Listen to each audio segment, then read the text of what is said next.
दोस्तों, सब्जियों की फसल से जबरदस्त मुनाफा निकालने के लिए हमें कुछ ऐसी सब्जियों का चुनाव करना चाहिए जिनकी मार्केट वैल्यू सबसे ज़्यादा हो, यानी कि मंडी भाव सबसे ज़्यादा मिलने की संभावना हो और खर्चा यानी कि लागत उनकी कम से कम हो। लगाने का खर्चा यानी कि बीज का खर्चा, कल्टीवेशन का खर्चा, खाद उर्वरक, बेसल डोज और फर्टिगेशन का खर्चा और होने वाले स्प्रे का खर्चा। ऐसी फसलों का चुनाव अगर हम करेंगे जिनमें ये खर्चे कम से कम होंगे तो हमारा मुनाफा और भी ज़्यादा निकल कर आ सकता है।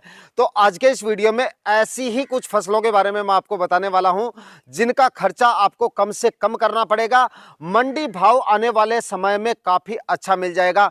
यानी कि उन फसलों को आप चाहे जनवरी माह में लगाएं या फिर आप फरवरी माह में लगाएं, चाहे तो आप मार्च महीने में भी आप उन फसलों को लगा लें। यानी कि जनवरी में जल्दबाजी करने की भी आपको ज़रूरत नहीं है। टेम्परेचर जैसे ही ठीक हो जाए, ओपन फील्ड में लगाने का जैसे ही समय आ जाए, उसी समय पर आप जो है उन फसलों का चुनाव कर सकते हो। तो आज का ये वीडियो आपको कंप्लीट वॉच कर लेना है। चैनल पे नए हैं या सब्सक्राइब नहीं किया है तो चैनल को सब्सक्राइब कर लीजिए और साथ में बेल आइकन भी प्रेस कर लीजिएगा ताकि समय समय पे आपको खेतीबाड़ी से रिलेटेड वीडियोस मिलते रहें। नमस्कार दोस्तों, मेरा नाम है सुरेश और आप देख रहे हैं खेत किसान झुंझुनू। दोस्तों, इस वीडियो में से लो टनल के पार्ट को अगर हटा दिया जाए तो बेल वर्गीय सब्जियां ऐसी होती हैं जिनमें हमारा खर्चा काफ़ी हद तक कम होता है, क्योंकि नंबर्स ऑफ प्लांट जो होते हैं वो काफ़ी कम होते हैं। इसके चलते अगर प्लास्टिक मल्च हमें लगानी भी पड़ रही है तो उसका खर्चा भी काफ़ी कम हो जाता है और बीज का खर्चा जो होता है वो भी काफ़ी कम हो जाता है और फर्टिगेशन और फर्टिलाइजर्स के जो खर्चे होते हैं वो भी काफ़ी कम हो जाते हैं। तो बेल वर्गीय सब्जियां ऐसी होती हैं, अगर हम ऐसी सब्जियों का चुनाव कर लें जिनके मंडी भाव आने वाले समय में काफ़ी अच्छे मिल सकते हैं तो उन सब्जियों से हमारा सबसे ज़्यादा मुनाफा निकल के आ सकता है। तो अगर आप भी इस समय पर सब्जियों की खेती करना चाहते हैं तो आप इस समय पर जो है तर ककड़ी की खेती कर सकते हैं।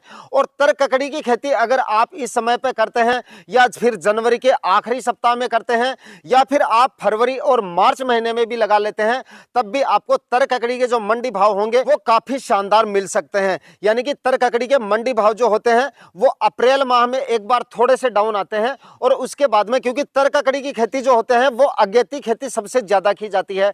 यानी कि लो टनल में खेती करने वाले जो किसान होते हैं वो तर ककड़ी की खेती सबसे ज्यादा करते हैं। ओपन फील्ड में जो है ना तर ककड़ी की खेती काफी कम होती है। तो जिस समय पर आपकी तर ककड़ी मार्केट में जाएगी, अगर आप जनवरी के आखिरी में या फरवरी में या फिर मार्च महीने में अगर तर ककड़ी लगाएंगे तो जिस समय पर आपकी तर ककड़ी मार्केट में जाएगी उस समय पर तर ककड़ी के मंडी भाव आपको काफी अच्छे मिलने की संभावना है, काफी अच्छे मिलेंगे और काफी अच्छा उत्पादन भी निकल के आता है। तर ककड़ी की फसल का उत्पादन भी काफी शानदार निकल के आता है और मंडी भाव भी आपको इसके काफी शानदार मिल जाते हैं और खर्चा इसका काफी कम होता है। यानी कि इसमें कोई किसी भी तरह के मतलब रस चूसने वाले कीटों का वगैरह को कोई ज्यादा अटैक नहीं होता है। फ्रूट फ्लाई का जरूर थोड़ा सा इसमें अटैक होता है।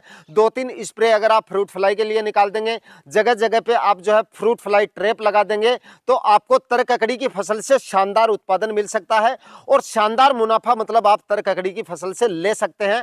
बीज का जो खर्चा होता है वो भी आपको ज्यादा नहीं करना पड़ेगा। यानी कि इसका देसी बीज आता है। अगर आप तर ककड़ी की खेती कर रहे हैं और अगर आप राजस्थान से हैं, क्योंकि कुछ किसान भाई जो है कमेंट करके बाद में पूछते रहते हैं, तो आप इसका देसी बीज जो आता है वो चोमू के नाम से आता है। चोमू वाला देसी बीज जो होता है वो आप खरीद लीजिएगा। 100 रुपए में आपका 1 बीघा का बीज आ जाएगा। यानी कि कोई ज्यादा बीज का खर्चा भी नहीं है। और प्लास्टिक मल्च अगर आप जनवरी में इसकी खेती कर रहे हैं तो आप प्लास्टिक मल्च जरूर लगा सकते हैं। बाकी फरवरी के मध्य में या मार्च महीने में अगर इस तर ककड़ी की खेती कर रहे हैं तो भाई आपको प्लास्टिक मल्च भी लगाने की जरूरत नहीं है। कहने का मतलब है कि तर ककड़ी की खेती अगर आप करते हैं तो खर्चा आपका काफी कम हो जाता है और मुनाफा आपका काफी शानदार निकल के आ सकता है। दोस्तों, ऐसी ही एक और फसल है जिसको भी आप जनवरी के आखिर में या फिर फरवरी माह में आसानी से ग्रो कर सकते हो। उस फसल से भी आपको काफी अच्छे मंडी भाव और काफी अच्छा उत्पादन मिल जाएगा। कहने का मतलब है कि उससे भी आपको काफी अच्छा मुनाफा मिल सकता है। तो यहाँ पर आप जो है करेले की खेती कर सकते हैं। करेले की खेती अगर आप फरवरी माह में भी करेंगे तो उसके मंडी भाव आपको काफी शानदार मिल जाएंगे। मैंने आपको बताया है कि तर ककड़ी की तरह करेले की खेती जो होती है वो भी काफी अगेती खेती जो होती है वो ज्यादातर किसान भाई करते हैं। यानी कि नवंबर दिसंबर में जो है करेले की खेती सबसे ज्यादा की जाती है। जिन किसान भाइयों को जो परमानेंट करेले की खेती करते हैं वो अगेती खेती फिलहाल जो है वो लगा चुके हैं। और ओपन फील्ड में आजकल जो है काफी सब्जियां ऐसी हैं जिनकी खेती काफी कम होती है। तो करेले की खेती अगर अगर आप फरवरी माह में लगाते हैं या फिर जनवरी के आखिरी सप्ताह तक भी लगा लेते हैं तो आपका करेले की खेती से भी काफी अच्छा मुनाफा निकल के आ सकता है, क्योंकि ये बेल वर्गीय सब्जियों में आती है। और बेल वर्गीय सब्जियों में मैंने आपको पहले बताया कि खर्चा आपका काफी कम होता है। प्लास्टिक मल्च अगर आप लगाएंगे तो 6-6 फीट की दूरी पे या फिर 5-5 फीट की दूरी पे आपको इसके बेड बनाने पड़ेंगे, यानी कि जो लाइन से लाइन की जो दूरी होती है वो आपको 5-5 फीट की रखनी पड़ेगी और प्लांट से प्लांट की जो दूरी होती है वो आपको 1-1 फीट की रखनी पड़ेगी। अगर आप करेले की खेती दोस्तों इस समय पे करते हैं तो आने वाले दिनों में करेले की खेती से भी आपको काफी अच्छा मुनाफा मिल सकता है। मंडी भाव अगर इसकी बात करें तो लगभग 30-40 रुपए के आपको इसके मंडी भाव मिल जाते हैं, क्योंकि करेले की जो आवक होती है मंडियों में वो इतनी ज्यादा नहीं होती है। काफी हमारी जो सब्जियां होती है वो ऐसी होती हैं जिनकी आवक सबसे ज्यादा जिस समय पे होती है उस समय मतलब वो बिकने में नहीं आती, या फिर उन सब्जियों के हमें 5-6 रुपए केजी तक के ही मंडी भाव मिलते हैं। लेकिन करेले की फसल में हमें ऐसा कुछ देखने को नहीं मिलता है। अगर डाउन भी आता है तो 15-10 रुपए से डाउन इसके मंडी भाव नहीं आते हैं और खर्चा इसका काफी कम होता है। उत्पादन भी इसका काफी शानदार आपको मिल जाता है। तो दोस्तों आप करेले की खेती करके भी काफी शानदार मुनाफा ले सकते हैं। तो तरककड़ी और करेले की फसल अगर आप लगा रहे हैं तो दोनों को लगाने का जो तरीका है वो दोनों का लगभग सेम ही है। अगर इन फसलों की खेती अगर आप करना चाहते हैं तो जमीन की तैयारियां करते समय कम से कम 3 से 4 कल्टीवेशन जो है आपको अपनी जमीन को तैयार करते समय करने हैं, ताकि आपकी जमीन में जो नेमाटोड और फंगस वगैरह की जो समस्या है वो आपको अपनी फसल में देखने को कम से कम मिले। यानी कि जमीन की तैयारियां आप अच्छी करेंगे तो आपको फंगस वगैरह की दिक्कत देखने को नहीं मिलेगी। 3 से 4 कल्टीवेशन करके अपनी जमीन को अच्छी तरह से तैयार कर लेना है। बेसल डोज की बात करें यानी कि खाद उर्वरकों की बात करें तो 5 से 6 ट्रॉली सड़ी हुई गोबर की खाद आपको पहले कल्टीवेशन से पहले अपनी खेत में डाल देना है और उसके बाद में 50 केजी डीएपी आपको लेना है और 30 केजी एमओपी पोटास आपको लेना है। 20 केजी जो है यूरिया भी आपको साथ में ऐड कर लेना है।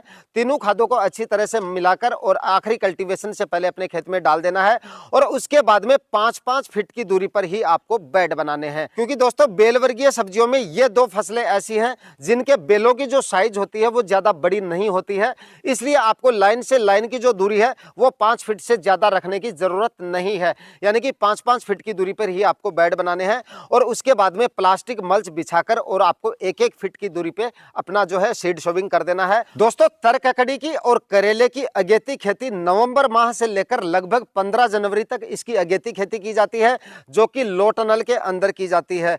अगर आप भी इसकी खेती इस समय करना चाहते हैं, क्योंकि बाकी का समय तो हमारा निकल चुका है, जनवरी माह हमारे सामने है, अगर आप इसकी थोड़ी सी अगेती खेती लेना चाहते हैं तो आप 15-20 जनवरी से पहले इसकी खेती लो टनल से कर सकते हैं। लेकिन इस समय भाई अगर आप इसकी खेती लो टनल से करेंगे तो आपका खर्चा इतना ज़्यादा हो जाएगा और समय भी जो है वो इतना नहीं बचा है अगेती खेती के लिए। तो मैं आपको यहाँ पर रिकमेंड करूँगा कि इन दोनों ही फसलों को अगर आप लगाना चाहते हैं तो इस समय आप ओपन फील्ड में इनकी खेती करें।